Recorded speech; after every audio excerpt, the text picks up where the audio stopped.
Tengan ustedes muy buenos días, chicos. Tienen que, en primer lugar, tienen que abrir sus cámaras, ¿ya? Porque esa es la, digamos, la condición, el requisito que se ha presentado para poder eh, acceder a las sesiones virtuales. Y bueno, vamos entonces inmediatamente a compartir eh, la clase del día de hoy, ¿ya? Hoy 5 de octubre vamos a trabajar con el tema de la poesía latinoamericana, ¿ya? La poesía latinoamericana.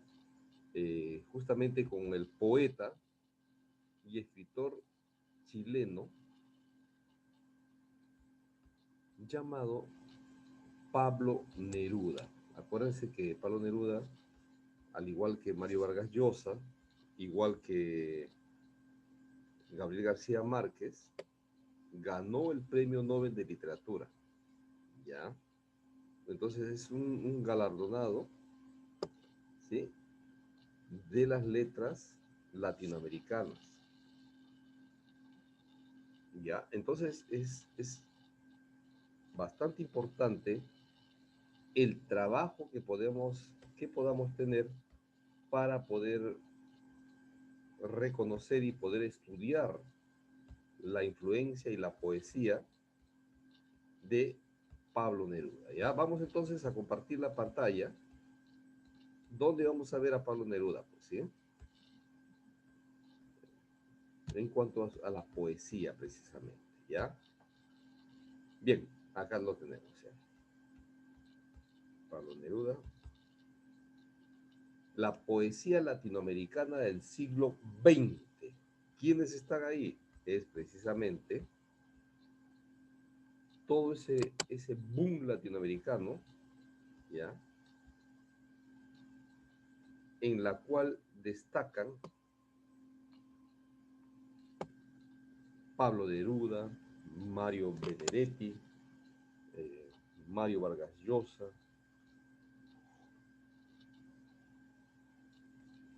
Gabriel García Márquez, Julio Cortázar, entre otros, ¿ya? Entonces, esta literatura latinoamericana del siglo XX va a ser una de las grandes influencias y, por supuesto, no solamente influencias, sino eh, va a ser un grupo de poetas bastante importantes que va a destacar precisamente a principios del siglo XX, ¿ya? En Europa, en ese entonces, estaba, estaba declinando ya. ¿Qué significa declinando? Quiere decir que ya se estaba dejando de lado al simbolismo y al parnasianismo, ¿sí? Se estaba dejando de lado ya a esos dos movimientos o dos escuelas literarias que se habían posesionado en España en el siglo XX, ¿no? Y, por supuesto, acá en América también se estaba dejando ya o estaba perdiendo fuerza el modernismo. Acuérdense que el modernismo fue el único movimiento literario que nació en América y de América influenció a Europa. Acuérdense que su escritor digamos su cultor, su creador fue Rubén Darío con su poemario Azul ¿no? Azul, que va a ser el poemario que va a destacar en el modernismo. Entonces, esos antecedentes se daban ya en Europa, ¿no? En Europa, el simbolismo y parnasianismo perdía fuerza. El modernismo también acá en América perdía fuerza. Y es ahí que a principios del siglo XX, a inicios, nacen nuevas corrientes artísticas, ¿ya? Como producto de la permanente búsqueda de nuevas corrientes de expresión del arte, a través de las cuales, ¿no?, se expresan los cambios sociales que se daban en el mundo también. Acuérdense que el mundo empieza a experimentar nueva forma de visión social, política y económica, ¿no? Eran otros tiempos. Ya estos poetas ya no querían copiar o no querían seguir el molde, ya el molde de la poesía anterior, sino querían una nueva poesía, ¿no? Querían hacer un nuevo estilo, al igual como eh, Dios hizo, digamos, o la naturaleza hizo una planta, un árbol, igual estos poetas querían hacer una poesía, que ellos también eran creadores y por lo tanto la poesía no tenía que parecerse a las anteriores, a seguir lo clásico, a seguir, digamos, cultivando lo que ya nos habían dejado ¿no? los antecesores o poetas anteriores, sino querían hacer nueva forma de poesía. Entonces, el mundo hacia los comienzos del siglo XX tiene un nuevo pensamiento, tiene una nueva forma de sentir la poesía, tiene una nueva forma de ver el mundo. Empiezan las luchas sociales, empiezan a aparecer, digamos, los movimientos revolucionarios, se empieza a buscar eh, el, el bienestar del obrero, de la clase trabajadora, el, ¿no? El reclamar sus derechos, ¿no? Como seres humanos. Entonces, esta es la poesía latinoamericana, ¿sí? Acá vamos a presentarles acá el concepto, ¿no? Surge con la llegada del modernismo, ¿no? Dicen, ¿no? Ustedes saben que el modernismo, ya lo hicimos, ya hemos trabajado con el modernismo, es un movimiento literario que nuevamente te explico, que nace en América. Pero cuando el modernismo ya decaía, es donde surgen estos poetas, ¿no? Entonces surge con el boom. Boom, ¿por qué? Porque era como una explosión de poetas que nacen o que se destacan en esta época, ¿no? Esto aproximadamente en 1940 y que se corresponde con la denominada literatura del realismo mágico, del cual también está Gabriel García Márquez y también nuestro poeta, premio Nobel de Literatura, Mario Vargas Llosa, ¿ya? Es una literatura real maravillosa, ¿no? Ahí, por decir, destaca, sobre todo, la obra de Gabo, Gabriel García Márquez, con su Cien años de soledad, un mundo real pero mágico. O sea, es una historia real maravillosa en la cual el poeta va, digamos, a llevar a cabo su imaginación, su fantasía, pero, pero, por supuesto que he tomado desde una perspectiva, una visión mágica, ¿no? Entonces, la unidad de las letras hispanoamericanas viene dictada por la comunidad del idioma, el español, por el hecho radical de compartir el español como lengua común, ¿no? Entonces, eh, es ahí donde estos poetas, estos escritores, este grupo de escritores, empieza a con sus letras, por supuesto, con su intelecto, con sus narraciones, con su poesía, empieza a formar la nacionalidad de América, ¿sí? Los fundadores de este movimiento o de esta poesía latinoamericana contemporánea del siglo XX, por, por supuesto, va a ser Rubén Darío Méndez, nuestro gran poeta, escritor, uno de los más renombrados a nivel mundial, César Abraham Vallejo Mendoza, y el poeta chileno Pablo Neruda, ¿ya? Entonces, a partir de ahí empieza la poesía latinoamericana contemporánea, ¿no? Del siglo XX. Pues bien, esta poesía contemporánea, chicos, o nueva poesía que se empieza a dar, que tiene características nuevas, por supuesto, constituye una verdadera revolución en la producción de este género literario. ¿Cuál es su motivación? Claro, por supuesto, hay una motivación. Todo movimiento literario tiene una motivación. Y esta poesía latinoamericana quería cambiar las antiguas estructuras o los antiguos moldes de poesía, ¿no? Que ya era pues algo repetitivo, había, ¿no? Digamos, siempre se daban lo mismo, siempre los poetas escribían bajo lo clásico, ¿no? Entonces ellos buscaban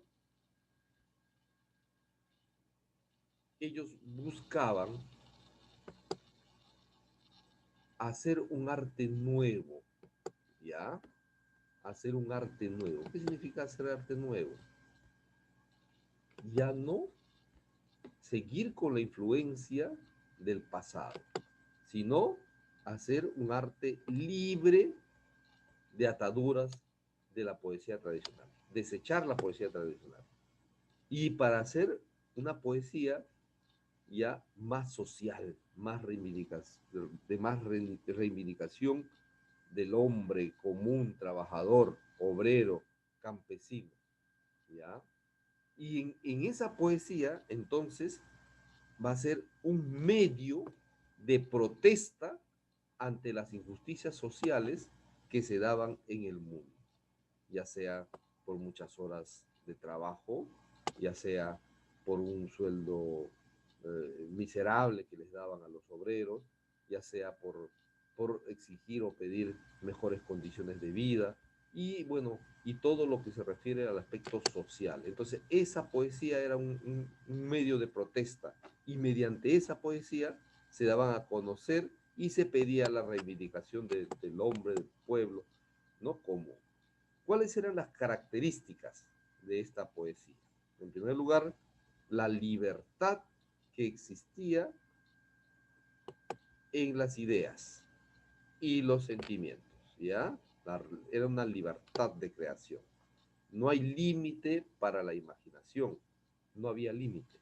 Los poetas podían escribir su poesía como ellos lo sentían, como ellos lo experimentaban o como ellos mejor, ¿no? Les acomodaba. Entonces, va a haber una presencia, de todas maneras, de lo popular y lo nacional. Estos aspectos son reflejados en el espacio, por supuesto, en el espacio geográfico, ¿no? Dice, ya que estos poetas destacan mucho sus naciones, su país, destaca mucho los problemas sociales que hay en sus localidades, en sus comunidades o en sus ciudades, ¿ya? La naturaleza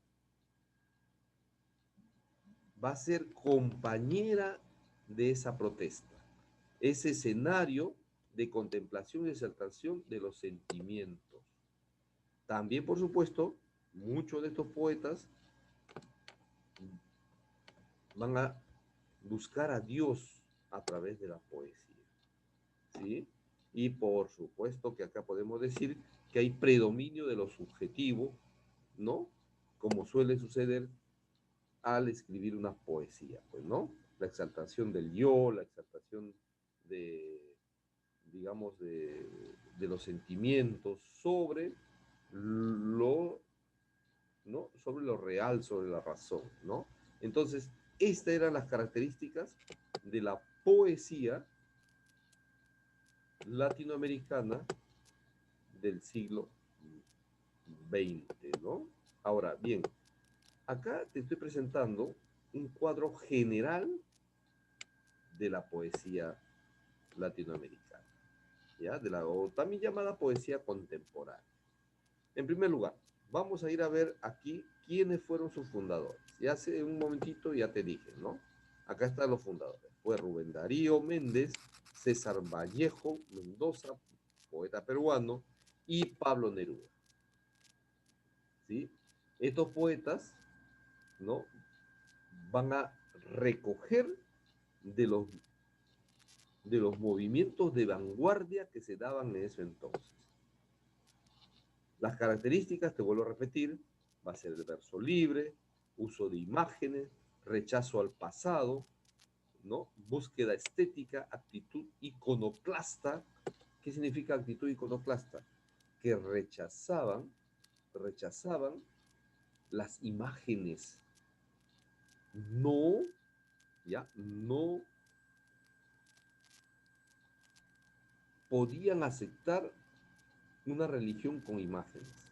Lo desechaban, lo rompían, ¿no? Como suele suceder en la Iglesia Católica, que es muy, digamos, muy predispuesta a seguimiento de imágenes, de yesos, ¿no? De estampitas. Ellos no, ellos rechazaban totalmente esa situación. Hay una reformulación creativa, experimentación verbal. Entonces, en esta nueva poesía vamos a tener a algunos representantes famosos, ¿ya? Tenemos en el surrealismo a Octavio Paz, es un mexicano, ¿sí? Cuya poesía fue Libertad bajo palabra, imagínense, ahí nomás te tienes que dar cuenta el título que se da a su poesía, Libertad bajo palabra. El arco y la ira, ensayos y el laberinto de la soledad, ¿ya? Octavio Paz. Luego tenemos a Nicanor Parra, al chileno. Este señor fue creador de poemas con el uso del lenguaje cotidiano, mejor dicho, el humor negro, ¿no? Y estilo casi periodístico. Humor negro significa, pues, a veces, digamos, una literatura, una poesía un poquito fuerte, ¿no? En la cual se da a conocer cualquier situación de manera directa, ¿sí? Sarcástica, ¿ya? Una de sus obras es poemas y antipoemas. Antipoemas, imagínense esos títulos que le ponen a su poesía. Luego tenemos en el creacionismo a Vicente Huidobro, también chileno, en 1893 nació Vicente Huidobro. Este señor crea imágenes insólitas y autónomas desprovistas de todo elemento anecdótico, ¿no? Y es que, como su mismo nombre lo dice, creacionismo tiene esa tendencia, esa característica, ¿no? Bueno, ¿qué es lo que pretenden los creacionistas? Un mundo propio, para cual asumen una actitud reacia, un subjetivismo exacerbado. O sea, ellos mismos van a crear su mundo imaginario, ¿no? Su principal obra es Altázor, escrita en 1931. Tenemos también la poesía de Ernesto Cardenal. Ernesto Cardenal nació en Nicaragua y era un sacerdote, pero un sacerdote diferente que se preocupaba por la lucha de clases, por la reivindicación del obrero, del campesino, no como los sacerdotes que siempre están pues de la mano con el gobernante, el presidente o el que tiene el poder, ¿no? Este sacerdote era un sacerdote rebelde, ¿no? Entonces, ¿qué hace Ernesto Cardenal? Recrea el lenguaje de la conversación cotidiana. Por supuesto que moderniza el lenguaje de la lírica latinoamericana. ¿Qué tipo de técnicas se emplea? El relato y la imagen, ¿ya? Entonces, él también destaca el yo romántico, ¿ya? Perdón, destaca el diálogo, ¿no? Voces que dialogan en el poema y desecha el yo romántico, ¿ya? Eso es lo que quería decir. Entre sus principales obras están La Hora Cero, ¿ya? La Hora Cero, está Epigramas y Salmos. En 1964 escrito este tipo de poesía. Y por supuesto, no podemos dejar de mencionar al poeta chileno, que es una de las máximas figuras literarias de la literatura latinoamericana del siglo XX, que es Pablo Neruda. A Pablo Neruda nació en Chile en 1904 y bueno, va a ser uno de los máximos representantes de este grupo literario de poetas, ¿ya? Pero bueno, vamos ahora a trabajar con precisamente Pablo Neruda, ¿ya?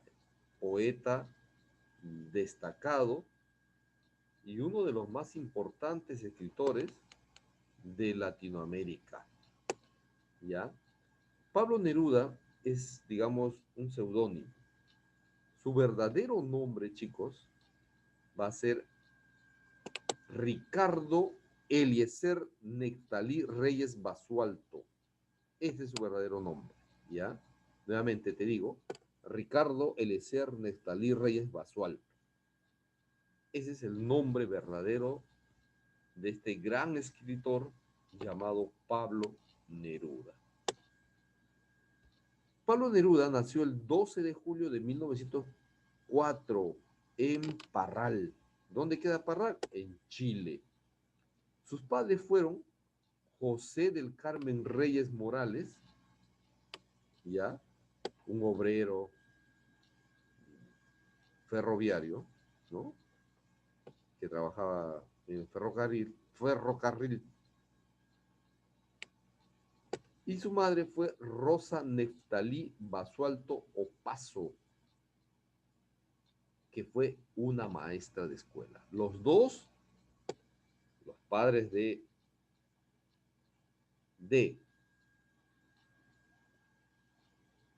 Neftalí, eran pues de la clase trabajadora, ¿no?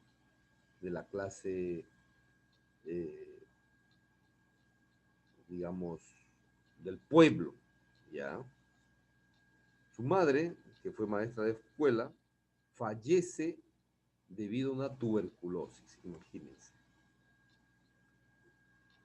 Neruda, Pablo Neruda, o Nectalí Reyes, o Ricardo Eliezer Nectalí Reyes, tenía solamente un mes de edad, ¿no? Entonces fallece su madre y solamente se va a quedar al cuidado de su padre.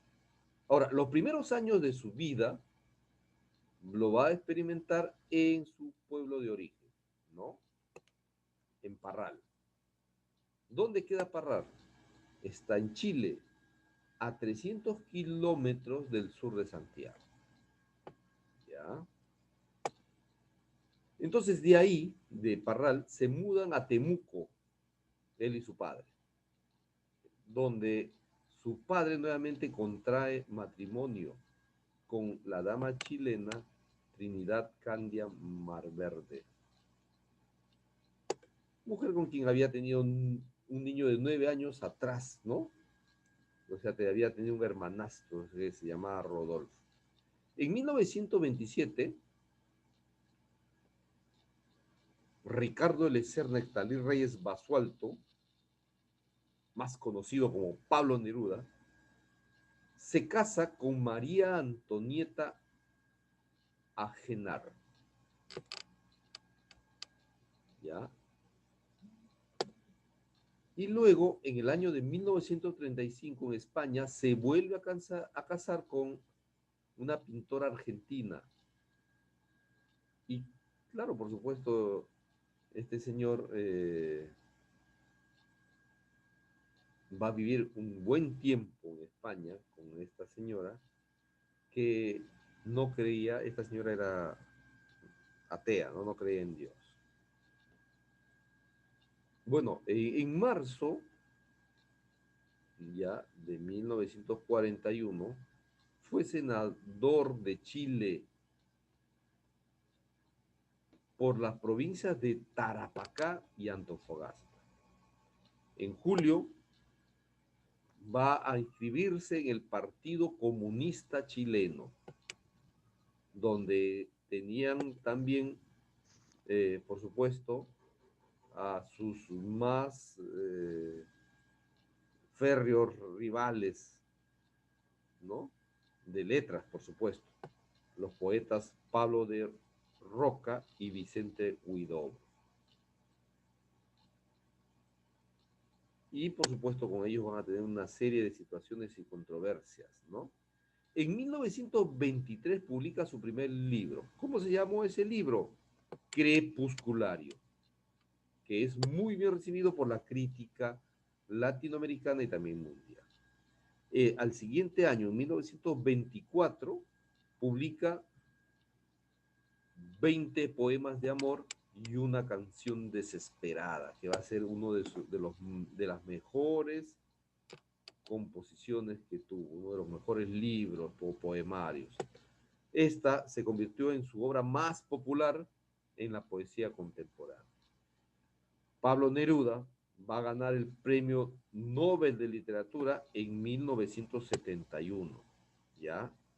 El máximo galardón de las letras, ¿ya? De las letras mundiales.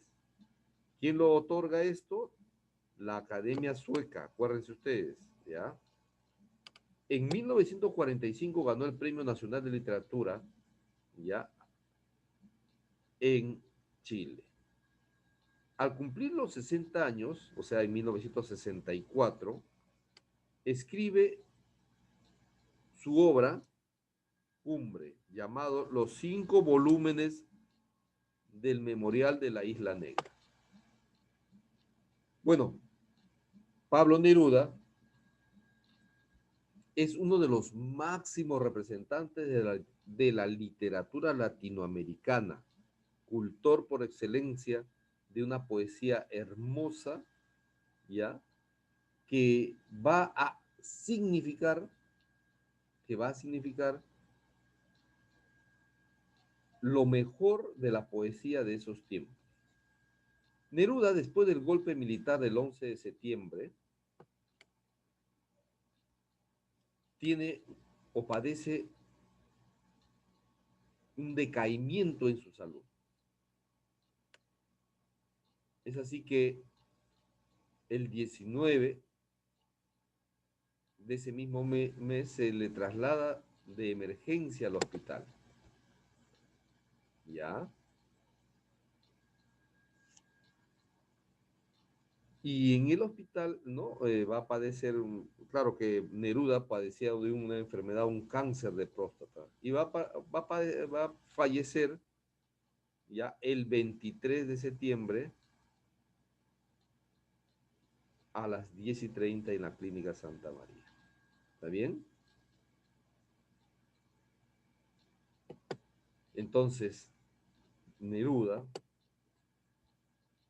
fallece motivado a esa, a esa enfermedad que les digo, ¿no? Bueno, vamos rápidamente acá a ver algunos datos de Pablo Neruda, ¿sí? Fue diplomático en Asia, ¿no? En 1934 llega a España, en 1971 va a ser o va a ganar el Premio Nobel de Literatura, y en cuanto a su obra, va a tener 3 etapas. La etapa adolescente, que está su poemario crepusculario y 20 poemas de amor y una canción desesperada, ¿ya? Donde destaca el amor, donde destaca la tradición amorosa, desde el romanticismo hasta el modernismo, ¿ya? Esa es su primera etapa, de muchacho, de joven. Luego tenemos la etapa clásica, que es la crisis existencial. Ahí vamos a tener Residencia en la Tierra, ¿no? En la cual va a dar a conocer de este mundo que se descompone y va hacia la muerte, ¿no? Y la destrucción, ¿ya? Entonces, y que nosotros somos materia que solamente existimos para destruirnos, ¿no? Desaparecer y llegar a la ruina y al fin, ¿no? Luego tenemos la etapa española, que es su experiencia en España, su vida en España, que va a ser su compromiso político con el marxismo. Por eso, luego cuando viene nuevamente a Latinoamérica, mejor dicho a Chile, él va a ser miembro del Partido Comunista, ¿no? Acá vamos a destacar las obras Tercera Residencia, España en el corazón. Luego la última etapa, que van a ser las odas elementales, con versos breves y sencillos que exaltan la humildad de las cosas, ¿no? Bueno, eso es con respecto a la poesía de Pablo Neruda. Ahora vamos inmediatamente a trabajar las obras de Pablo Neruda. Tenemos ahí Crepusculario, como les dije ya, 20 poemas de amor, ya, el hondero entusiasmo, el canto general, las uvas y el viento, los versos del capitán, odas elementales, 100 sonetos de amor, memorial de la isla negra, las piedras del cielo, jardín del invierno y defectos escogidos, que está entre sus principales obras. ¿Ya? Bueno, vamos entonces ahora a experimentar una de sus obras más logradas, ¿no? Pablo Neruda, entonces, va a tener o va a ser el ganador del Premio Nobel de Literatura. Y su poemario más conocido se va a llamar 20 poemas de amor y una canción desesperada. ¿Sí? Entonces, ¿de qué nos habla 20 poemas de amor y una canción desesperada? En primer lugar, vamos a ver aquí, ¿ya? Que es una obra en la cual está motivado a estos temas: el amor y la mujer, el compromiso político y social, el continente americano, lo sencillo de la vida o lo invertido, ¿no? También en las obras vamos a poder destacar la miseria de la vida humana degradante de la que el poeta se salva gracias a su arma específica, que es la poesía, ¿no? Herramienta exploratoria del conocimiento y el escudo de invulnerabilidad. Bueno, eso es con respecto a la obra de Pablo Neruda. Acá tenemos su poesía, ¿ya? La poesía de Pablo Neruda. Poema 20, que destaca de, ¿no? De todas sus, ¿no? Sus composiciones eh, que hemos mencionado, ¿no? Este, esta obra, Poema 20, es precisamente de 20 poemas de amor y una canción desesperada, ¿no? Nos dice: puedo escribir los versos más tristes esta noche. Escribir, por ejemplo: la noche está estrellada y tiritan azules los astros a lo lejos. El viento de la noche gira en el cielo y canta. Puedo escribir los versos más tristes esta noche. Yo la quise y a veces ella también me quiso. En las noches como esta la tuve entre mis brazos, la besé tantas veces bajo el cielo infinito. Ella me quiso, a veces yo también la quería. ¿Cómo no haber amado sus grandes ojos fijos? Puedo escribir los versos más tristes esta noche, pensar que no la tengo, sentir que la he perdido, oír la noche inmensa, más inmensa sin ella, y el verso cae al alma como pasto al rocío. Hermosa composición poética de Pablo Neruda, ¿sí? Esto se llama Poema 20, ¿ya? Bien, chicos, entonces, ¿qué nos habla, qué nos dice o de qué se trata esta composición poética, ¿ya? De 20 poemas de amor y una canción desesperada? Es el desamor, acuérdense ustedes, ¿no? Yo la, ¿no? El desamor, el hecho de echar en falta a su amada ya no estaba, pues, por eso el poema 20 nos hace referencia de ello, ¿no? La angustia, la desesperación, la tristeza, el desasiego, el recuerdo, la nostalgia, la pena, ¿no? De recordar esos momentos con la amada y ahora ya no está, ¿no? ¿Qué emplea en sus poesías?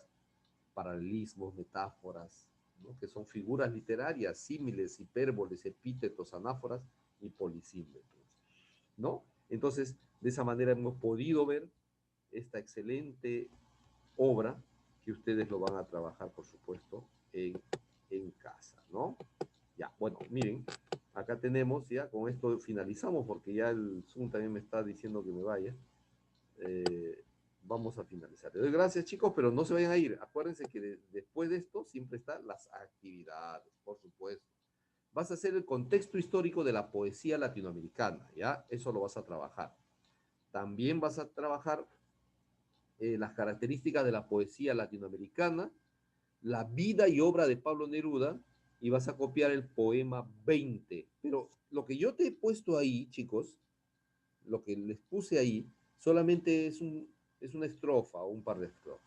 Poema 20 es más, y tú vas a experimentar y vas a darte cuenta qué hermosa composición es. Y vas a dibujar, y vas a dibujar también. No te digo qué dibujas porque ya es de acuerdo a tu criterio y a tus gustos, ¿ya? Entonces voy a dejar de compartir la pantallita.